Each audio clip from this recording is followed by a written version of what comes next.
Hello साथियों, नमस्कार। Welcome to दृष्टि। जो भी विद्यार्थी इस बार सीटेट के एग्जाम में बैठ रहे हैं, उन सभी विद्यार्थियों का स्वागत है आपके अपने यूट्यूब चैनल दृष्टि पर।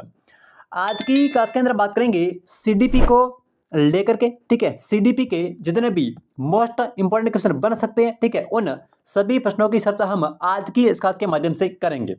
साथियों, प्रत्येक प्रश्न को व्याख्या सहित पढ़ेंगे। ठीक है, आसपास का पूरा एरिया जो है वो कवर हो जाएगा और सीडीपी का आपका एक भी क्वेश्चन जो है वो गलत नहीं जाएगा, लेकिन आपको धैर्य के साथ में प्रत्येक प्रश्न को आराम से समझना है। ठीक है, उसके बाद ही आंसर करना है। तो चलिए कर लेते हैं शुरुआत। और आज की क्लास का देखो अपना पहला क्वेश्चन भाई। साथियों, पहला क्वेश्चन है कि हार्वर्ड गार्डनर के अनुसार एक मूर्तिकार के पास में, ठीक है, किस प्रकार की बुद्धि की मात्रा जो है वो अधिक होती है। अच्छा क्वेश्चन है। ठीक है, देखो हार्वर्ड गार्डनर की बात करें तो हार्वर्ड गार्डनर से, ठीक है, सीटेट के अंदर आप 2018 से लेकर के 2023 तक के पेपर देखोगे तो हार्वर्ड गार्डनर से और एक क्वेश्चन जो है वो यहाँ से आपको फिक्स देखने को मिलेगा हार्वर्ड गार्डनर से। हार्वर्ड गार्डनर ने जो है, एक तो ध्यान रखें कि हार्वर्ड गार्डनर के द्वारा बहुबुद्धि का सिद्धांत जो है ये दिया है हार्वर्ड गार्डनर ने। ठीक है, बहु बुद्धि का जो सिद्धांत है, ठीक है, बहुबुद्धि का सिद्धांत जो है ये किसने दिया है, तो ये दिया है हार्वर्ड गार्डनर ने। क्वेश्चन आपसे सीधा ऐसे पूछा जा सकता है कि बहुबुद्धि सिद्धांत जो है वो किसने दिया है, या फिर बहुबुद्धि सिद्धांत के प्रतिपादक कौन है। तो भाई अच्छे से ध्यान रखना, हार्वर्ड गार्डनर ने बहुबुद्धि का सिद्धांत दिया है। ठीक है, बुद्धि के जो है वो 9 प्रकार बताए हैं। ठीक है, हार्वर्ड गार्डनर ने बुद्धि के 9 प्रकार बताए हैं। ठीक है, सिद्धांत कौन सा दिया है, तो सिद्धांत दिया है बहुबुद्धि का सिद्धांत। तो इन 9 प्रकारों में से एक मूर्तिकार के पास में जो है वो किस प्रकार की बुद्धि की मात्रा जो है वो अधिक होती है, आपको ये बताना है। ऑप्शन ए देखो भाषिक बुद्धि, ऑप्शन बी कह रहा है पारस्परिक बुद्धि, ऑप्शन सी कह रहा है दिक स्थान बुद्धि, ऑप्शन डी कह रहा है संगीत बुद्धि। साथियों, एक मूर्तिकार की बात करें यहाँ पे, तो मूर्तिकार के पास में जो सर्वाधिक मात्रा में जो बुद्धि होती है उस बुद्धि का नाम है दिक स्थान बुद्धि। ठीक है, या फिर इस बुद्धि का नाम देखो यहाँ पे आएगा ऑप्शन में दिक स्थान बुद्धि, या फिर इसको मैं बोलता हूं स्थानिक बुद्धि। ठीक है, स्थानिक बुद्धि। ठीक है, एक मूर्तिकार के पास में दिक स्थान बुद्धि या फिर स्थानिक बुद्धि की जो मात्रा है वो सर्वाधिक होती है।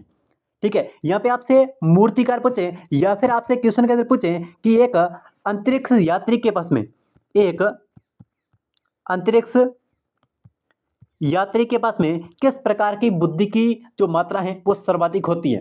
यह क्वेश्चन आपके सीटेट के अंदर पूछा गया था कि एक अंतरिक्ष यात्री के पास में किस प्रकार की बुद्धि की मात्रा जो है वो सर्वाधिक होती है। तो यहाँ पे आएगा स्थानिक बुद्धि या फिर दिक स्थान बुद्धि।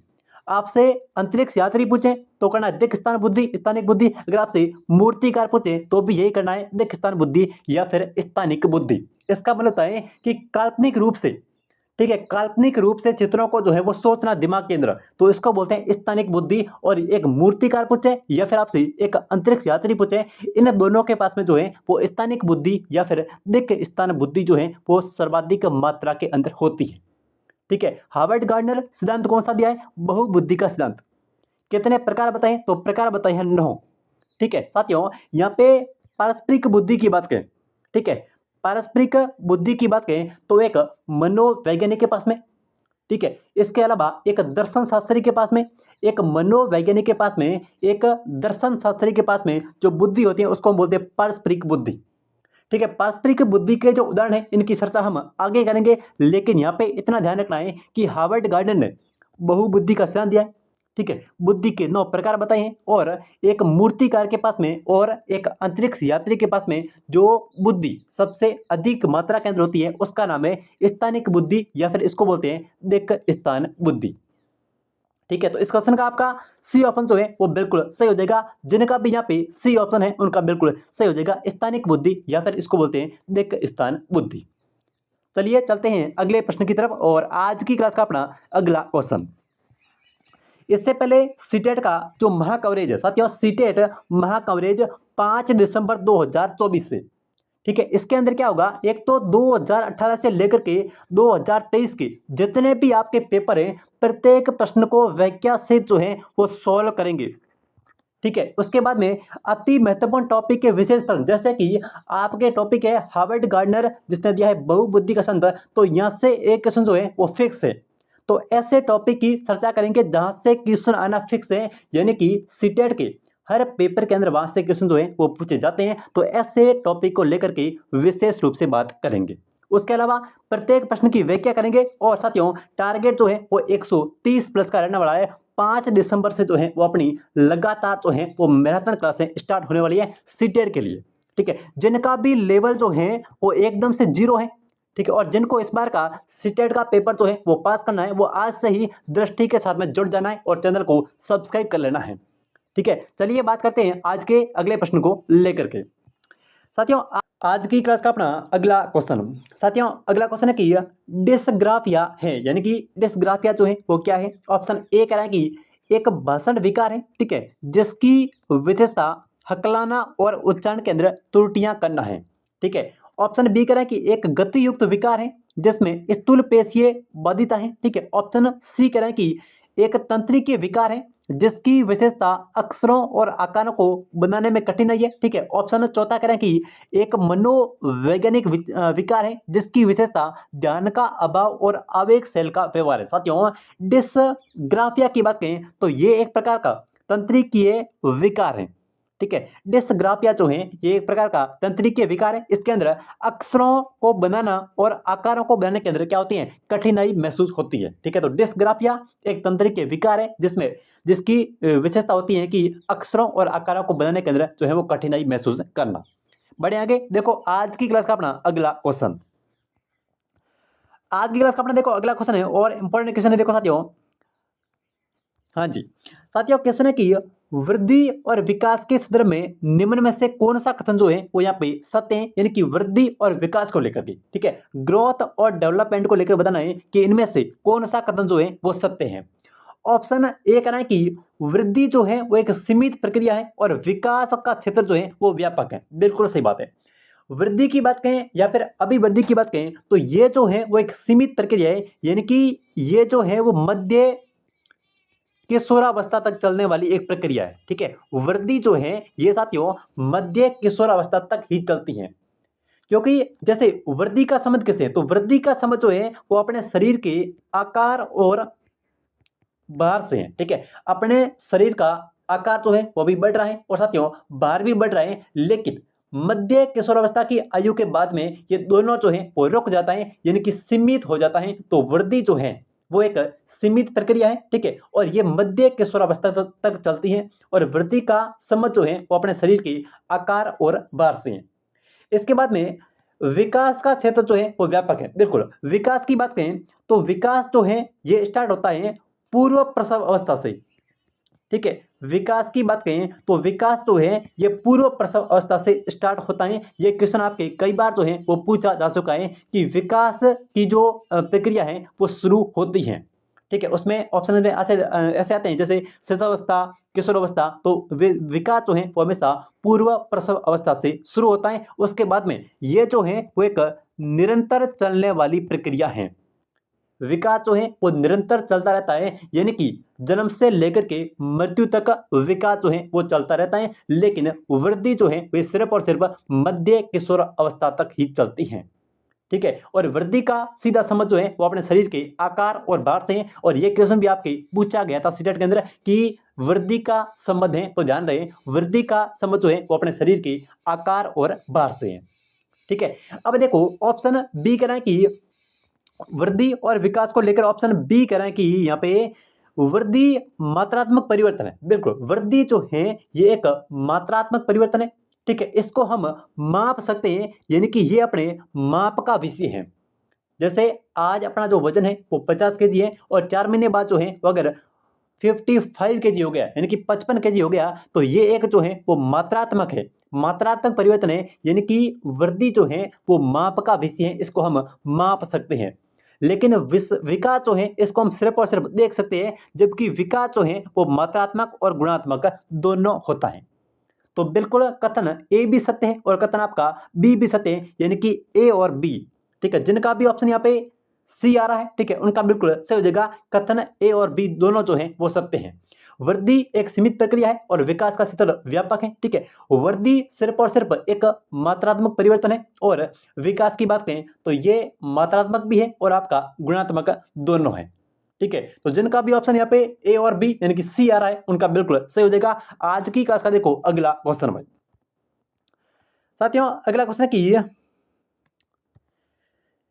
है कि कथन ये जो है कह रहा है कि शैशव काल अवस्था में बालक का शारीरिक और मानसिक विकास जो है वो तीव्र गति से होता है। साथियों शैशव काल की बात करें, ठीक है, शैशव अवस्था की बात करें तो ये जो अवस्था है ये अपनी 0 से लेकर के 2 वर्ष तक की, ठीक है, 0 से लेकर के 2 वर्ष तक की जो आयु होती है इसको हम बोलते हैं शैशव अवस्था। ठीक है, तो शैशव अवस्था 0 से लेकर 2 वर्ष तक, इसके अंदर बालक का शारीरिक और मानसिक विकास जो है वो तीव्र गति से होता है, बिल्कुल सही है। उसके बाद में कारण आर की बात करें कि इस अवस्था के अंदर संवेगात्मक विकास होता है तथा सीखने की गति जो है वो धीमी होती है। साथियों शैशव अवस्था जो होती है ये होती है 0 से लेकर के 2 वर्ष के मध्य। तो शैशव अवस्था में संवेगात्मक विकास होता है तथा सीखने की गति धीमी। साथियों सीखने की गति जो है वो धीमी नहीं होती है, बिल्कुल क्या होती है, तेज होती है। ठीक है, संवेगात्मक विकास जो है ये शैशव अवस्था के दौरान नहीं होता है। यहाँ पे सीखने की गति जो है वो धीमी नहीं होती है, बिल्कुल क्या होती है, तेज होती है। और साथियों शैशव अवस्था के अंदर बालक का शारीरिक और मानसिक विकास जो है वो बिल्कुल तीव्र गति से होता है। तो आपका कारण जो है यानी कि कथन जो है वो सत्य है लेकिन कारण जो है वो गलत है, क्योंकि एक तो शैशवावस्था में संवेगात्मक विकास नहीं होता है। ठीक है, दूसरी चीज ये है कि सीखने की गति जो है वो हमेशा शैशवावस्था के अंदर सबसे अधिक होती है, इनके सबसे तेज होती है।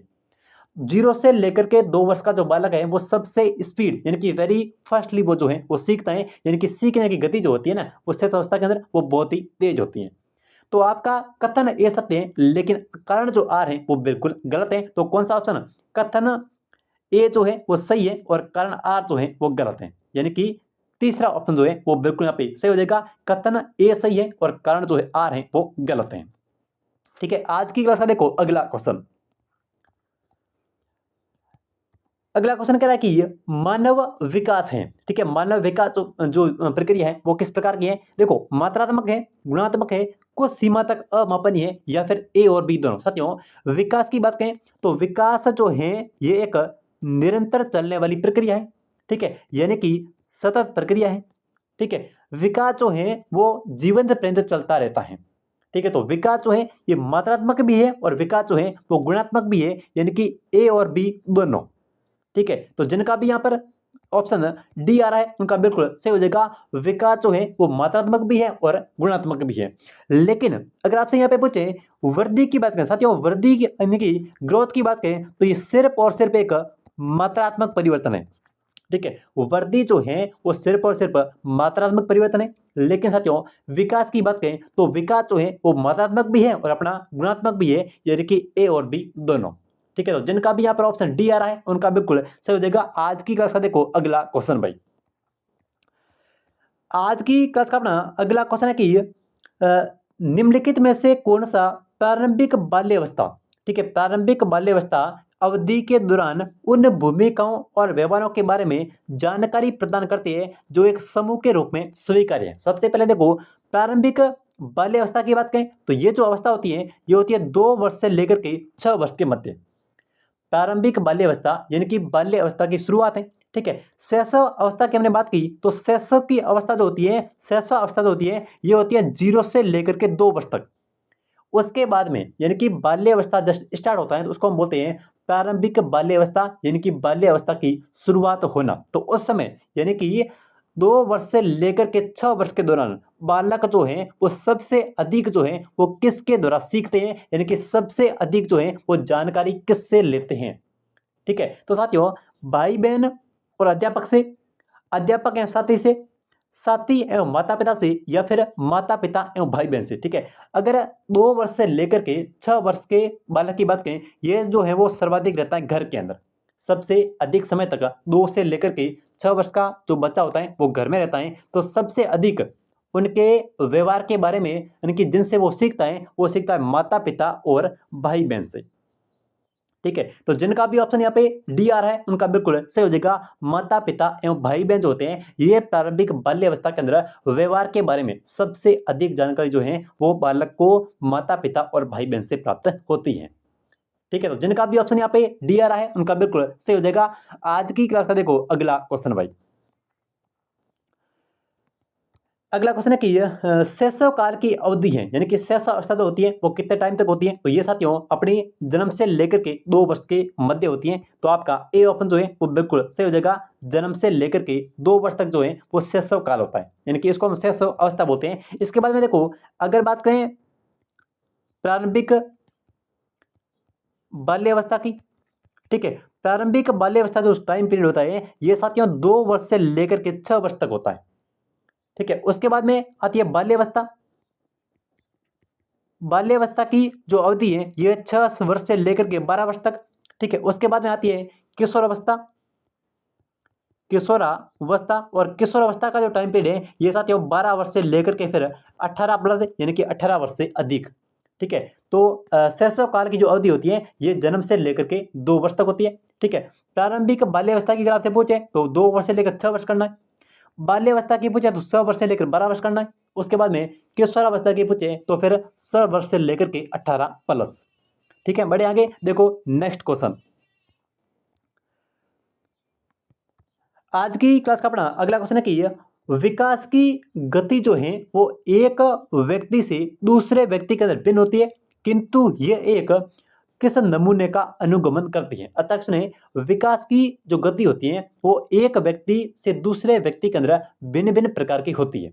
ठीक है, किंतु ये किस नमूने का अनुगमन करती है। कहने का मतलब ये है कि व्यक्ति के अंदर विकास जो है, प्रत्येक व्यक्ति का विकास जो है वो अलग अलग ढंग से होता है। ठीक है, जब किसी के अंदर बुद्धि जो है वो बहुत ज़्यादा तेज है, यानी कि उसका मानसिक विकास, यानी कि जिसकी ये सोचने और समझने की पावर जो है, शक्ति जो है वो सबसे अधिक है, यानी कि उसका जो मानसिक विकास है वो बेहतर ढंग से हुआ है। ठीक है, तो यहाँ पे विकास की गति जो है वो भिन्न भिन्न होती है, लेकिन ये जो है वो किसका अनुगमन करती है, यानी कि किस सिद्धांत का अनुगमन करती है, तो ये क्रमबद्ध और व्यवस्थित सिद्धांत का। ठीक है, क्रमबद्ध और व्यवस्थित, जैसे कि विकास जो होता है वो हमेशा सिर से लेकर के पैर की तरफ होता है। ठीक है, विकास जो है वो हमेशा सिर से पैर की तरफ होता है, यानी कि ये क्रमबद्ध रूप से होता है। ठीक है, तो विकास की गति जो होती है वो सब व्यक्तियों के अंदर अलग अलग होती है, लेकिन विकास हमेशा एक क्रमबद्ध और व्यवस्थित तरीके से होता है, यानी कि सिर से पैर की तरफ जो है वो विकास होता है। सबसे पहले सिर का विकास होता है, उसके बाद में लास्ट में जो है वो पैर का विकास होता है। तो गति सबसे अंदर अलग अलग होती है, लेकिन अनुगमन करती है इस नमूने का कि क्रमबद्ध और व्यवस्थित। आज की क्लास का देखो अगला क्वेश्चन, इस प्रश्न का आपका डी ऑप्शन जो है वो बिल्कुल सही हो जाएगा, क्रमबद्ध और व्यवस्थित। आज की क्लास का देखो अगला क्वेश्चन साथियों, अगला प्रश्न है कि भाषा के विकास के लिए सबसे संवेदनशील समय जो है वो निम्नलिखित में से कौन सा है। अच्छा क्वेश्चन है, भाषा के विकास के लिए, ठीक है, लैंग्वेज के डेवलपमेंट के लिए यहाँ पे बताना है कि सबसे संवेदनशील समय जो है वो कौन सा है, यानी कि किस समय के अंदर बच्चा जो है वो सबसे अधिक जो है वो भाषा सीखता है। ठीक है, मध्य अवस्था का काल, या फिर वयस्क अवस्था, प्रारंभिक बचपन का समय, या फिर जन्म पूर्व समय। साथियों जन्म पूर्व समय जो है वो बच्चा भाषा नहीं सीखता है। भाषा से मतलब है यहाँ पे कि संवेदनशील समय की बात करें तो भाषा के लिए जो संवेदनशील समय है वो है प्रारंभिक बचपन का समय, यानी कि बच्चा जब शुरुआत के अंदर भाषा सीखता है तो वो होता है प्रारंभिक बचपन का समय। उस समय भाषा के विकास का एक संवेदनशील समय होता है। ठीक है, जैसे बच्चे के परिवार के अंदर, ठीक है, हिंदी भाषा बोली जाती है, सभी सदस्य जो हैं वो हिंदी बोलते हैं, तो बच्चा जो है वो हिंदी भाषा जो है वो सीख जाएगा। अगर वो किसी मातृभाषा का प्रयोग कर रहे हैं, ठीक है, तो उसका बच्चा जो है वो मातृभाषा बोलना सीख जाएगा। इस प्रकार से अगर किसी के परिवार के अंदर इंग्लिश भाषा जो है, इनकी अंग्रेजी जो है वो बोली जाती है, तो बच्चा जो है वो इंग्लिश लैंग्वेज को सीख जाएगा। यानी कि भाषा के विकास के लिए सबसे जो एक संवेदनशील समय होता है वो होता है प्रारंभिक बचपन का समय।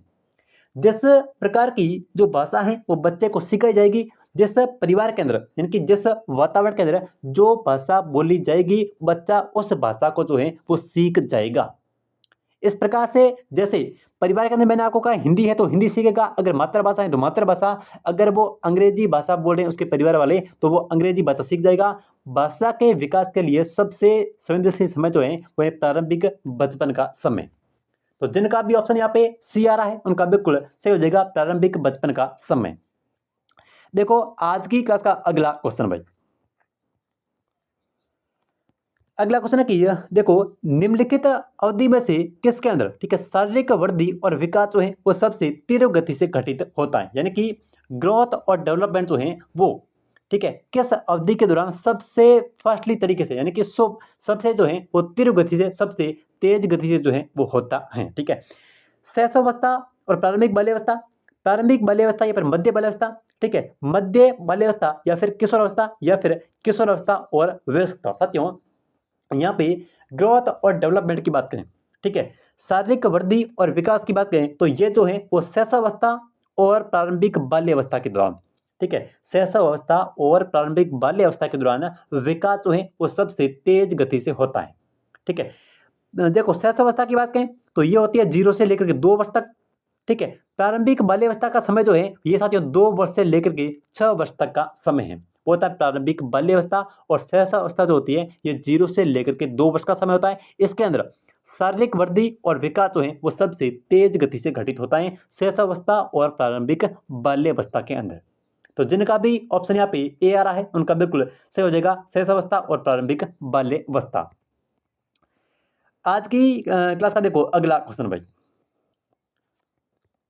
साथियों अगला क्वेश्चन है कि देखो 2 वर्ष से लेकर के 6 वर्ष की अवधि को कहा जाता है, यानी कि 2 वर्ष से 6 वर्ष की जो अवधि होती है उसको हम बोलते हैं प्रारंभिक बचपन की अवस्था, ठीक है। तो जिनका भी ऑप्शन यहाँ पे सी आ रहा है उनका बिल्कुल सही हो जाएगा, प्रारंभिक बचपन की जो अवस्था होती है वो होती है 2 वर्ष से लेकर के 6 वर्ष के मध्य, और शैशवावस्था जो होती है ये होती है 0 से लेकर के 2 वर्ष के मध्य। किशोरावस्था की बात करें तो ये 12 वर्ष से लेकर के 18 वर्ष से आगे की जो आयु होती है वो होती है किशोरावस्था, ठीक है। तो इस प्रकार से यहाँ पे पूछा है 2 से 6, तो 2 से 6 हो जाएगी प्रारंभिक बचपन, इनकी पूर्व बाल्यावस्था, ठीक है। देखो नेक्स्ट क्वेश्चन, आज की क्लास का देखो अगला क्वेश्चन, अगला क्वेश्चन है कि देखो इनमें से कौन सा बच्चा जो है वो मध्य बाल्यावस्था के अंदर होगा, यानी कि इसमें से देखो 4 बच्चों की विशेषता बताई गई है, ठीक है, एक बच्चे की 4 विशेषता बताई गई है, तो कौन सा बच्चा जो है यहाँ पे मध्य बाल्यावस्था के अंदर होगा, ठीक है। यानी कि करीबन जो है वो मान के चले मध्य बाल्यावस्था 6 वर्ष तक के आसपास का जो टाइम होता है वो होता है बाल्यावस्था का। पहला कथन कह रहा है कि एक बच्चा, ठीक है, जिसमें नियमों के अर्थ की समझ विकसित कर ली है, ठीक है, और वह तर्क कर सकता है। देखो अगर नियमों के अर्थ की समझ कर लिए और वह तर्क जो है वो कर सकता है, किसी चीज को तर्क के माध्यम से सोच सकता है, तो बच्चा डेफिनेटली जो है वो किस अवस्था का है, किशोर अवस्था का है, ठीक है। तर्क के माध्यम से सोचना, बाल्यावस्था या फिर शैशवावस्था का जो बालक होता है वो तर्क के माध्यम से नहीं सोच सकता, वो तर्क नहीं कर सकता। तो यहाँ पे ये जो बच्चा है ये है किशोर अवस्था का, ठीक है। एक बच्चा जो संभावित कारणों की परिकल्पना कर सकता है, बिल्कुल गलत है। यहाँ पे एक बच्चा जो संभावित कारणों की परिकल्पना कर सकता है वो बाल्यावस्था के अंदर नहीं हो सकता, ठीक है। संभावित कारण क्या हो सकते हैं, जिस प्रकार से हम अपना जो है वो फोन गिरा देते हैं, ठीक है, माना कि हम अपना फोन जो है वो गिराते हैं तो यहाँ पे संभावित कारण क्या होगा कि वो टूट जाएगा। तो इस प्रकार से जो बाल्यावस्था यानी कि मध्य बाल्यावस्था की बात करें तो यहाँ पे मध्य बाल्यावस्था का जो बच्चा होता है उसको ये समझ नहीं होती है कि ये फोन जो है वो टूट जाएगा, यानी कि उसको जो है वो संभावित कारणों के बारे में जानकारी बिल्कुल भी नहीं होती है, ठीक है। तो संभावित कारणों की परिकल्पना मध्य बाल्यावस्था का बालक जो है वो बिल्कुल भी नहीं कर सकता। उसके बाद में एक बच्चा जो सामाजिक भूमिकाओं के नकल करना शुरू कर देता है तथा काल्पनिक खेल के दौरान, तो ये भी नहीं हो सकता, ये भी एक मध्य बाल्यावस्था की विशेषता नहीं है। लेकिन देखो एक बच्चा जो अभी स्थूल कौशल दिखाने शुरू कर रहे हैं, ठीक है, जिसके अंदर पेंसिल और अन्य वस्तुओं को पकड़ना, बिल्कुल यहाँ पे सही हो जाएगा। ये जो है वो एक मध्य बाल्यावस्था का बच्चा है, ठीक है, जिसने अभी तो स्थूल कौशल है, ठीक है, स्थूल कौशल जो है स्किल है उसको डेवलप करना शुरू किया है, यानी कि इस पेंसिल को पकड़ना, वस्तुओं को पकड़ना, तो ये जो है वो एक मध्य बाल्यावस्था का बच्चा है। तो जिनका भी ऑप्शन यहाँ पे डी आ रहा है उनका बिल्कुल सही हो जाएगा मध्य बाल्यावस्था के बारे में। ठीक है, देखो आज की क्लास का अगला क्वेश्चन भाई, अगला क्वेश्चन है लर्निंग के बारे में। देखो लर्निंग के बारे में अपना क्वेश्चन है कि अधिगम के संदर्भ में निम्न में से कौन सा कथन जो है वो यहाँ पे सही है, यानी कि चार में से आपको अधिगम के लिए एक सत्य कथन को चयन करना है। ठीक है, ऑप्शन ए कह रहा है कि अधिगम यानी कि लर्निंग जो है ये एक निष्क्रिय प्रक्रिया है। साथियों अधिगम की बात करें, लर्निंग की बात करें तो ये जो है वो एक सक्रिय प्रक्रिया है, यानी कि एक लर्निंग जो है ये एक एक्टिव प्रोसेस है। ठीक है, निष्क्रिय प्रक्रिया नहीं है। अधिगम की बात करें, लर्निंग की बात करें तो ये एक सक्रिय प्रक्रिया है। ऑप्शन बी कह रहा है कि भावों का अधिगम प्रक्रिया पर कोई भी प्रभाव नहीं होता है, ऐसा नहीं है। भावों का अधिगम की जो प्रक्रिया होती है उसके ऊपर प्रभाव होता है, यानी कि प्रभाव पड़ता है। ठीक है, परीक्षाई अधिगम का चरम लक्ष्य है, बिल्कुल भी नहीं है। जहां पर भी परीक्षा शब्द आ जाए, ठीक है, जहां पर भी रटंत शब्द आया है, ठीक है, ये साइकोलॉजी यानी कि मनोविज्ञान के रिगार्डिंग जो है वो गलत है। ठीक है, परीक्षा ही अधिगम का श्रम लक्ष्य है, ऐसा बिल्कुल भी नहीं है। लेकिन देखो अधिगम जो है ये एक जटिल प्रक्रिया है जिसमें अधिगमकर्ताओं की सक्रिय संलग्नता की आवश्यकता होती है। बिल्कुल, जिनका भी ऑप्शन यहाँ पे डी आ रहा है ना उनका बिल्कुल वही सही हो जाएगा कि अधिगम जो होता है ये एक जटिल प्रक्रिया है। ठीक है, इसके अंदर अधिगमकर्ताओं की सक्रिय भूमिका का होना बिल्कुल जरूरी है। तो यहाँ पे डी ऑप्शन इस प्रश्न का बिल्कुल सही हो जाएगा। अधिगम जो है एक जटिल प्रक्रिया है और इसके अंदर अधिगमकर्ताओं की जो भूमिका होती है ये अहम होती है। ठीक है, बढ़े आगे, देखो नेक्स्ट क्वेश्चन भाई, आज की क्लास का देखो अगला क्वेश्चन भाई। साथियों अगला क्वेश्चन है कि देखो वृद्धि की किस अवस्था में बालक जो है वो अपनी संवेदी इंद्रियों की सहायता से वस्तुओं को समझने की कोशिश करता है। अध्यक्ष ने वृद्धि की किस अवस्था के अंदर बालक जो होता है ये संवेदी इंद्रिया यानी कि जो हाथ की अंगुलियां होती है ना उसके माध्यम से चीजों या फिर वस्तुओं को समझने की कोशिश करता है। ठीक है, शैशवावस्था, किशोरावस्था, किशोरावस्था तो बिल्कुल नहीं है। पूर्व बाल्यावस्था या फिर आरंभिक बाल्यावस्था। साथियों आरंभिक बाल्यावस्था की बात कहूं तो यहाँ पे आरंभिक बाल्यावस्था के दौरान बालक जो है ये संवेदी इंद्रियों के माध्यम से वस्तुओं को समझने की कोशिश करता है। तो आपका डी ऑप्शन बिल्कुल यहाँ पे सही हो जाएगा, आरंभिक बाल्यावस्था। ठीक है, देखो नेक्स्ट क्वेश्चन भाई, आज की क्लास का अपना अगला क्वेश्चन है कि ये खिलौनों की आयु यानी कि टॉय एज जो है वो किसको कहते हैं। अच्छा क्वेश्चन है, टॉय एज यानी कि खिलौनों की आयु जो है वो किसको कहते हैं। ठीक है, शैशवावस्था, किशोरावस्था, बाल्यावस्था या फिर इनमें से कोई नहीं। साथियों खिलौनों की आयु की बात करूं मैं यहाँ पे तो अपनी बाल्यावस्था। ठीक है, बाल्यावस्था को खिलौने की आयु इनकी टॉय एज कहते हैं। ठीक है, जिनका भी ऑप्शन यहाँ पे सी आ रहा है उनका बिल्कुल सही हो जाएगा, खिलौने की आयु जो है वो बाल्यावस्था को कहते हैं। ठीक है, बढ़े आगे, देखो आज की क्लास का अपना अगला क्वेश्चन भाई,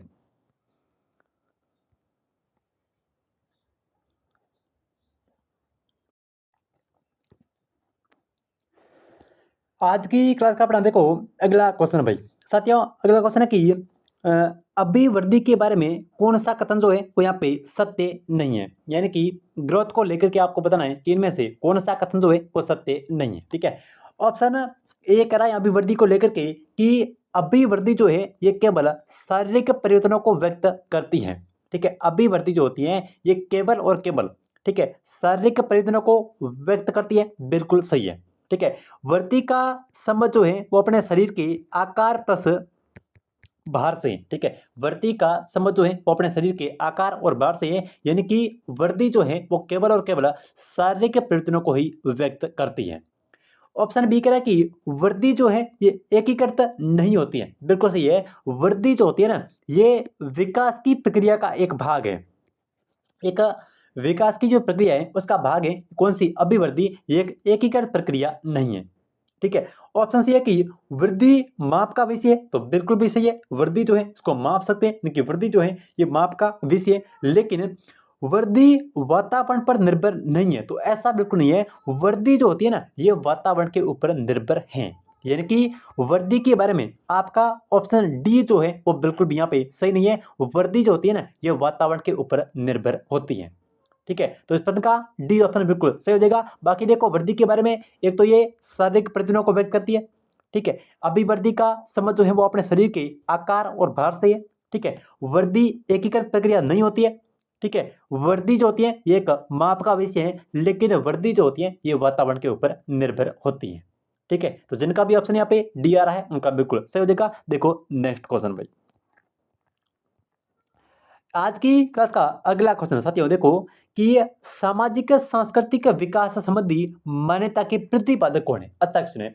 सामाजिक सांस्कृतिक विकास से संबंधित, ठीक है, एक मान्यता है, ठीक है, उसके प्रतिपादक कौन है। Option A J B Watson, option B Jean पियाजे, option C Stanley Hall, option D है लेव वाइगोत्स्की। यहाँ पे बात करूं मैं सामाजिक सांस्कृतिक विकास की, ठीक है। जेबी वॉटसन की बात करें तो जेबी वॉटसन जो है ये एक व्यवहारवादी सिद्धांत के प्रवर्तक है, ठीक है, व्यवहारवादी सिद्धांत, ठीक है, व्यवहारवादी सिद्धांत किसने दिया है, जेबी वॉटसन। जीन पियाजे की बात करें तो जीन पियाजे ने साथियों, जीन पियाजे जो हैं ये है संज्ञानात्मक विकास से संबंधित, संज्ञानात्मक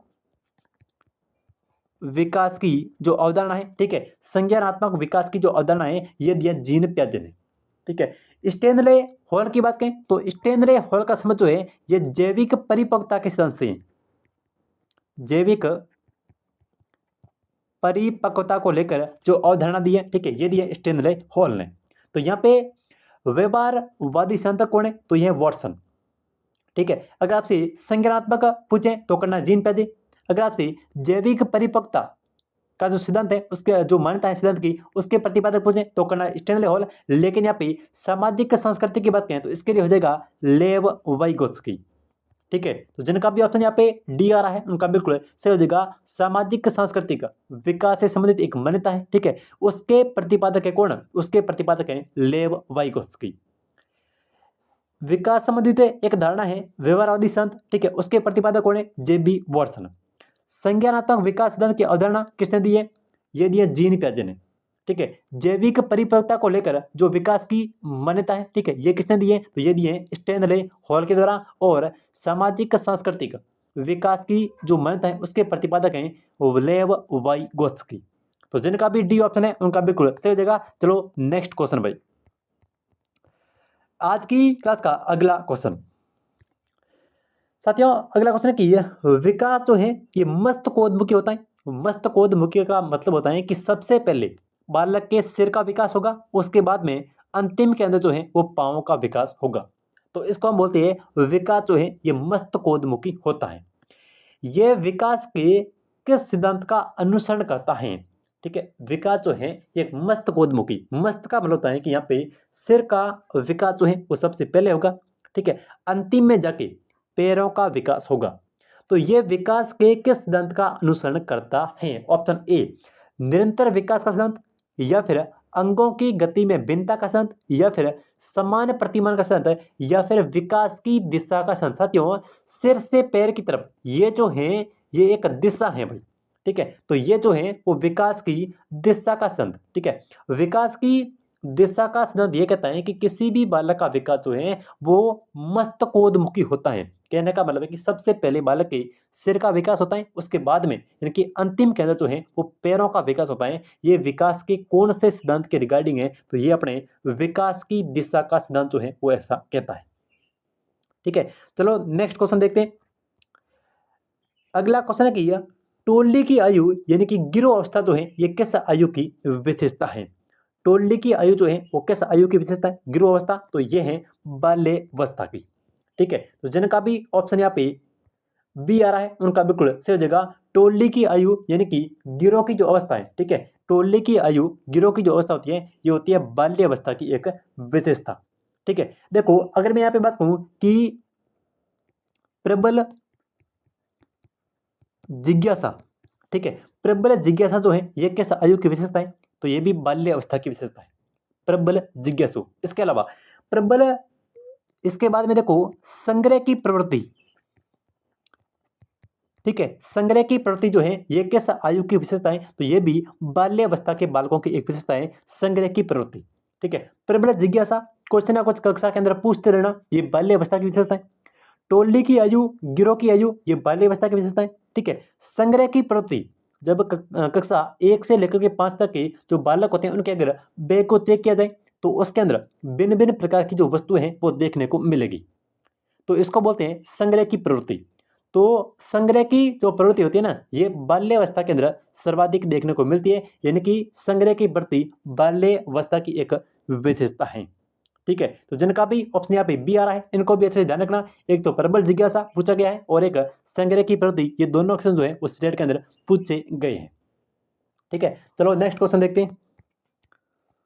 आज की क्लास का अपना अगला क्वेश्चन, साथियों अगला क्वेश्चन है कि निम्न में से कौन सी जो है वो सहसावस्था की विशेषता नहीं है। ऐसा क्वेश्चन है, निम्न में से कौन सी सहसावस्था यानी कि 0 से लेकर के 2 वर्ष की विशेषता नहीं है। देखो ऑप्शन ए कह रहा है कि शारीरिक और मानसिक विकास जो है वो तीव्रता, बिल्कुल सही है। शारीरिक और मानसिक विकास की बात कहूं तो ये सहसावस्था के दौरान सबसे तेज गति से होता है। उसके बाद में दूसरों पर निर्भर रहने की प्रवृत्ति, ये भी बिल्कुल एक सहसावस्था की विशेषता है। उसके बाद में नैतिकता का अभाव और प्रबल जिज्ञासा की जो है वो प्रवृत्ति, नैतिकता जो है वो सहसावस्था के अंदर बिल्कुल भी नहीं होती है, यानी कि नैतिकता का अभाव पाया जाता है।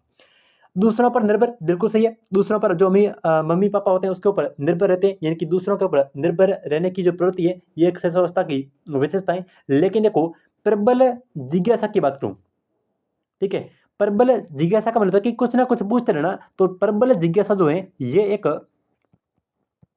बाल्यावस्था की मुख्य विशेषता है।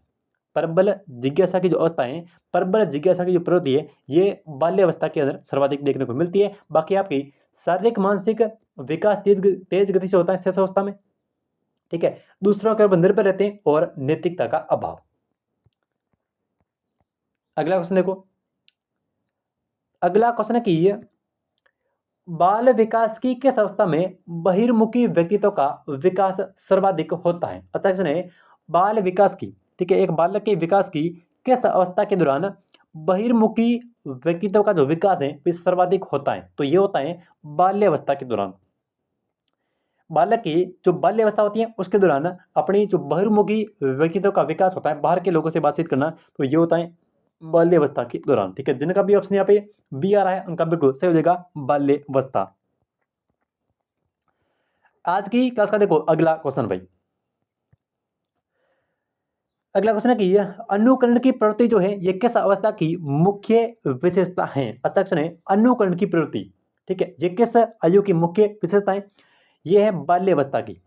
ठीक है, अनुकरण करना, सॉरी अनुकरण करना जो है हाँ बाल्यावस्था की है, तो आपका बी ऑप्शन बिल्कुल यहाँ पे सही हो जाएगा। अनुकरण की जो मुख्य विशेषता है ये बाल्यावस्था की है। ठीक है, अनुकरण करना यानी कि एक दूसरे के पीछे बोलना, तो ये बाल्यावस्था की एक विशेषता है। बी ऑप्शन हो जाएगा करेक्ट। देखो नेक्स्ट क्वेश्चन,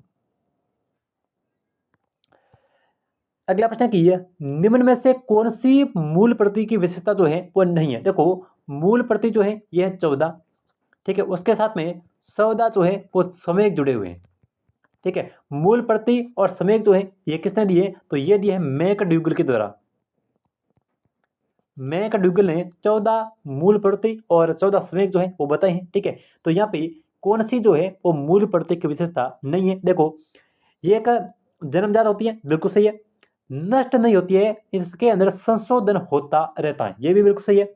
समयकों के साथ जुड़ी रहती है, सही है। लेकिन दीर्घकालिक, देखो दीर्घकालिक नहीं होती है। अपनी जो मूल प्रवृत्ति होती है ये होती है क्षणिक, कुछ समय के लिए होती है, यानी कि दीर्घकालिक नहीं होती है। तो आपका डी ऑप्शन जो है ये एक मूल प्रवृत्ति की विशेषता नहीं है।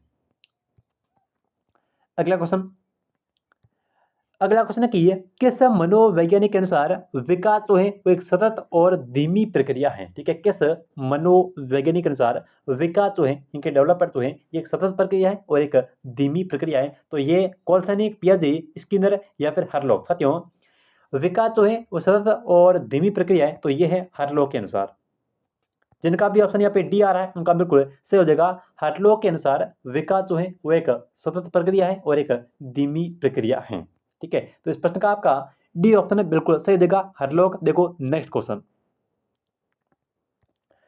अगला प्रश्न है कि बाल्यावस्था होती है, ठीक है, 5 वर्ष तक होती है, 12 वर्ष तक, 21 वर्ष तक या फिर इनमें से कोई नहीं। साथियों बाल्यावस्था जो होती है ये होती है 12 वर्ष तक। ठीक है, 6 वर्ष से लेकर के 12 वर्ष तक का जो टाइम होता है, 6 से 12 तक का, ये बाल्यावस्था का टाइम पीरियड होता है, यानी कि 6 से लेकर के 12 वर्ष तक। अगला क्वेश्चन, अगला क्वेश्चन है कि देखो निम्नलिखित में से कौन सा जो है वो विकास का एक सिद्धांत है। ठीक है, सभी की विकास दर समान नहीं होती है। ठीक है, ये बिल्कुल सही है कि सभी की जो विकास दर होती है ये सब व्यक्तियों के अलग अलग पाई जाती है, यानी कि समान नहीं होती। ठीक है, विकास हमेशा रेखीय होता है, बिल्कुल नहीं होता है। विकास जो है ये हमेशा वर्तुलाकार होता है। ठीक है, विकास जो है ये हमेशा वर्तुलाकार होता है। ठीक है, जो चीजें हमने सीखी हैं उस चीजों को रिलेट करके हमें जो है वो नई चीजें सिखाई जाती है। तो विकास जो है ये हमेशा वर्तुलाकार होता है, रेखीय नहीं होता है। विकास एक निरंतर चलने वाली प्रक्रिया नहीं है, बल्कि विकास जो है ये एक निरंतर चलने वाली प्रक्रिया है। ऑप्शन डी कह रहा है कि विकास की सभी प्रक्रियाएं अंतर संबंध नहीं है, बल्कि विकास की सभी प्रक्रियाएं जो है वो अंतर संबंधित हैं। तो यहाँ पे आपका कौन सा ऑप्शन ए जो है वो सत्य होगा कि विकास सब व्यक्तियों के अंदर विकास की दर जो है ये समान नहीं होती है, ये एक विकास का सिद्धांत है। ठीक है, चले नेक्स्ट देखो। अगला क्वेश्चन है साथियों कि मानव विकास को, ठीक है, किन क्षेत्रों के अंदर विभाजित किया जाता है जो है। ठीक है, मानव जो विकास होता है उसको कौन से क्षेत्रों के अंदर विभाजित किया जा सकता है। ठीक है, देखो शारीरिक, संज्ञानात्मक, संवेगात्मक और सामाजिक, बिल्कुल ठीक है। संवेगात्मक, संज्ञानात्मक, आध्यात्मिक, देखो आध्यात्मिक यहाँ पे संज्ञानात्मक है। ठीक है, संख्यात्मक नहीं है, संज्ञानात्मक है। आध्यात्मिक नहीं होता है, विकास जो है वो आध्यात्मिक नहीं होता है। मनोवैज्ञानिक, देखो विकास मनोवैज्ञानिक भी नहीं होता है। शारीरिक, आध्यात्मिक, आध्यात्मिक नहीं होता है, बाकी संज्ञानात्मक, सामाजिक होता है। तो आपके यहाँ पे शारीरिक होता है, संज्ञानात्मक होता है, संवेगात्मक होता है और सामाजिक होता है। ठीक है, तो विकास के ये जो है क्षेत्र हैं शारीरिक, संज्ञानात्मक, संवेगात्मक और सामाजिक। ठीक है, तो जिनका भी ऑप्शन ए है उनका बिल्कुल सही हो जाएगा। चलो नेक्स्ट क्वेश्चन भाई। अगला क्वेश्चन है कि कोहलबर्ग के अनुसार बच्चों की नैतिक मूल्यों का विकास जो है वो किया जा सकता है। ठीक है, बच्चों की नैतिक मूल्यों का विकास जो है वो किस प्रकार से किया जा सकता है। ठीक है, धार्मिक शिक्षा का महत्व देकर, व्यवहार की स्पष्ट नियम बताकर, नैतिक मुद्दों पर आधारित चर्चाओं में उन्हें शामिल करके, या फिर कैसे व्यवहार किया जाना चाहिए इसमें कठोर निर्देश देकर के। साथियों कोहलबर्ग के अनुसार बात करें तो यहाँ पे, ठीक है, बच्चों के अंदर एक नैतिक मूल्यों का विकास करना है तो उसके लिए उन्हें नैतिक जो नैतिक मुद्दों की जो चर्चाएं होती है उनके अंदर शामिल करके। ठीक है, तो जिनका भी ऑप्शन यहाँ पे सी आ रहा है उनका बिल्कुल सही हो जाएगा, नैतिक मुद्दों पर आधारित चर्चाओं में उन्हें शामिल करके। अगला क्वेश्चन है कि यह निम्न में से किसका अर्थ जो है वो आकार के बढ़ने से है। ठीक है, आकार का बढ़ना और भार का बढ़ना, इन दोनों का समझ जो है वो अभिवृद्धि से यानी कि अभिवृद्धि से। ठीक है, तो जिनका भी ऑप्शन यहाँ पे ए आ रहा है उनका बिल्कुल सही हो जाएगा। विकास जैसे इसमें वृद्धि का समझ जो है वो अपने शरीर के आकार और भार से है। आज की क्लास का अगला क्वेश्चन और इसका आंसर जो है वो आपको कमेंट करके बताना है। देखो एक बच्चा जो है वो कक्षा के अंदर प्रश्न पूछता है। ठीक है, उचित रूप से इसका अर्थ है कि वह शरारती है, वह जिज्ञासु है, वो असामान्य है या फिर वो प्रतिभाशाली है। ठीक है, अच्छा क्वेश्चन है और इसका आंसर जो है वो आपको कमेंट करके बताना है। मिलते हैं एक नई क्लास में, तब तक के लिए जय हिंद, जय भारत।